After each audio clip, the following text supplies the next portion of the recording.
Here I have HUAWEI NOVA 10, and today I'm going to show you how to enable camera location tags on this device. So to do this, firstly you have to open camera, then tap on the gear icon to access its settings, and here you can enable location tags. But firstly you have to grant location permissions to camera. I suggest you to make it allow only while using the app. Oh my god. And now you can switch location feature as much as you want. So yeah.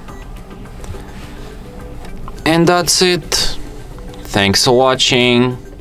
If you find this tutorial useful, don't forget to hit that like button and subscribe to our channel.